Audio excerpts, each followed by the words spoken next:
Do'stim, Baxtli uylarim kanali sotiladigan uyingizni tekinga borib reklama qilib berish xizmati bor. Bu aksiyamizda hali ham davom etyapti. Hozirgi kelgan manzilim, shu videoni oxirigacha ko'ring. Zo'r lokatsiyada uy chiqib qolgan. Toshkent tumani Ibrat mahallasida, Mumtoz ko'chasida joylashgan 8 sotuvli tarsavoyi ham 3 taraflama tarsavoyga tushgan zo'r joy ekan. Uy quradiganlar uchun, kottej quradiganlar uchun, yo'q bo'lmasam katta hovli so'raganlar uchun 8 sotuv, 2 sotuv zahvati bilan 10 sotuv hovlimizni sotuvga chiqdi. Taxminiy alintirim tushuntirib o'taman. Uch qahramon postidan 5 kilometr to'g'riga kirib kelganingizda, chap qo'lingizda yo'lni yuzidan 200 metr ichkarida joylashgan ekan. Fayzli mahalla, kommunikatsiya yetib kelgan, qo'ni qo'shnilar bor, zo'r joyda ekan. Yana taxminiy alintiri Shredder bog'i. Shuna 200 metr kirib kelasiz, mana shu burchagiga tushgan hovlimizni sotilyapti. Fasadlari katta-katta, taxminan 40 metrga 20 metr, yana zahvati bor, yana orqada ko'chasi ham bor ekan. Uy ichini obzor qilib beraman, orqa ko'chasi bilan ham tanishtirib o'taman. Bu videoyimni uy quradigan aka-ukalarga jo'natib qo'yasizlar. Xohlasanglar 5 ta oila kelib, biz tashab qurib yashab olsanglar ham bo'lar ekan. Zo'r lokatsiya, havosi ham zo'r ekan. Mazza salqin joyli. Mana mahalla tupikka joylashgan. To'g'risi tupik. Buni yo'q tarafi ham tupik. Mashina yo'l o'tib ketdi emas, bolalar ham bemalol o'ynaydi. Kirib-o'rishimiz mana darvoza. Qo'lini bitta ko'rsatib ber ichkarilarini.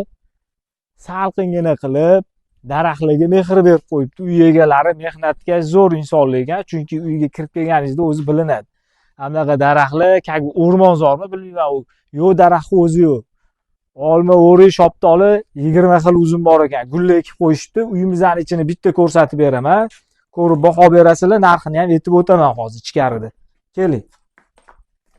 Kirib-o'rishimiz mana kalidor, polli qilib qo'yilgan, taxta pol yerdan ko'tarilgan, lekin to'pli pol qilinmagan. Yana kalidor, chap qo'lingizda bitta xona foydalanishga. To'g'riga o'tsangiz, buyog'imizni katta zal. 9 ga 4 metr taxminan ko'chaga qaragan oynasi ham bor. Akkuratni holatda. Bo'yab chiroyli qilib qo'yishdi. To'kilib ketmagan. Yuring, bu yoqni ham ko'rsatamiz. Bu yog'imizda yana bitta xona bor. Uy egalari o'tirib ichkarini ko'rsatmadim. Nari yog'imizda ham xona bor. 8 sotuv hujjatda, o'zi 10 sotuv, o'sha hovliga yarasha xonalari ham rasi ko'p ekan. Keling. Xonasi ko'pligidan o'zim adashib qolyapman. Qayerdan kirdim, qayerdan chiqdim bilmayapman. Keling. Bu yog'imizda ham xonalarimiz bor. Xonalarni ko'rsatishimning sababi, video kattalashib ketishini sababi vohada, vodiyda kuzatadigan obunachilarimiz bor. Shu yaqin insonlarimiz uchun bu yerga kelib, ketib, ko'rib ketishga ovora bo'lib qolishmasin deb to'liq obzor qilib beraman. Yo'qsa bitta like bosib o'rasizlar. Keling. Bu yog'imizda ham mana xonalarimiz zo'r. Yashab turib uy qursangiz ham bo'ladi, yoki bo'lmasa quruvchilar bo'lsa, biz tashab turib qursangiz ham bo'ladi. Bu yog'imiz ham taxta pol. Xonamiz bor. Buni ham ko'chaga qaragan oynasi bor. Bu yog'imizni mana zal qilib foydalansangiz bo'ladi. Oshxonasi ham shu yerda joylashgan ekan. Hammomi bor. Bu yog'imizni agva deyshadi, ani suvli joyli turadigan mana bu yerda bitta xona, bu yog'imizni hammom, bu yog'imizni oshxona. Bu yoq oshxonamizda ko'chaga qaragan oynalari bor. Hozir aytib o'tdim, 3 ta taraf ko'cha. Bu yog'i ham, bu yog'i ham, bu yog'i ham ko'cha. Uy quradiganlar uchun zo'r joy. Baxtli uylarim kanaliga obuna bo'lib qo'ysangiz, mana shunaqa variantlarni dodalari chiqib turadi. Egalari nomerini pastda qoldiraman, to'g'ridan-to'g'ri egasi bilan bog'lansangiz bo'ladi. Meni kanalimda shunaqa sharoitlar bor. Yuring, endi hovlini ko'rsatib beraman. Gaz, suv, svetlardan muammo yo'q. Keling, hovliga chiqamiz endi.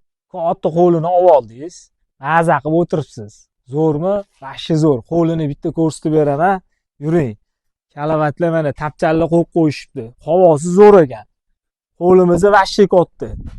8 sotuv, o'zi asli 10 sotuv, hujjatda 8 sotuv dokumentalli. Narxini aytaman, qarang, mana suv bor. Mana ko'rdingizmi? Suv bor. Mazza, gaz bor. Kanalizatsiya bor. Yana dapanlitilli mabodo mana bu suvga pul to'lagingiz kelmasa, hamda quduq bor ekan, yerdan chiqarib olar ekansiz. Bemalol foydalanaverasiz. Agar o'tni ko'rdingiz, hamma narsa bor. Kirsangiz ichiga adashib qolasiz. Option 10 sotuv. Hujjatda 8 sotuv. oladigan odamga hujjatini, zahmatini qo'shib beraman deyaptilar. Orqa tarafdagi ko'chani bitta ko'rsatib o'tib ketaman. Yuring. Zo'r, mana qarang. Mazza-yu. Yo'ldan kirganingizda mana mashinamizni zahmat hisoblanyapti. Taxminan 2 sotuv ekan. Mana bu orqada kalyutka eshigi bor ekan. Bu eshikni bitta ochsangiz, orqa ko'chaga chiqasiz. Mana ko'cha. Mana bu uyimizning orqa tarafi. Bunaqasiga yon tarafi yo'qdan kirib keldim. Ko'rdinglar, videoni oxirigacha ko'rganlar bo'lsa, tushuntirib o'tdim. Keling. Ichkarini yana bitta ko'rsatib, narxini aytib o'taman. Ichkariga kirib oldim. Ko'rdinglar, zo'r lokatsiya, Toshkent tumani. Uch Qahramon postidan kirib kelganingizda 5 kilometr to'g'riga kirganingizda chap qo'ldagi mahallada. Alintir Shredder bog'i. Mahallaning ichida 3 ta taraflama tarsovoy ko'chaga ega bo'lgan. Dokumentda 8 sotuv, o'zi aslida 10 sotuv joyimiz. Egalari narxini sotugiga 20 ming dollar so'rayaptilar. Kelishtirib beradilar. Telefon qiling, savdolashing. Sotaman degan inson, zo'r inson kelishsa bo'ladi. Darrov narxini eshitib, voydod demanglar. Reklama xizmati kerak bo'lsa, tepada nomer qoldiraman. Baxtli uylarim kanaliga obuna bo'lib, like bosib, kommentariyada fikr yozib qoldiringlar. Qimmatmi, arzonmi? Lokatsiyasini tushuntirib o'tdim. Pastda egasini nomeri, tepada reklama xizmatlarimiz bor. Sog' bo'lasiz, salomat bo'lasiz.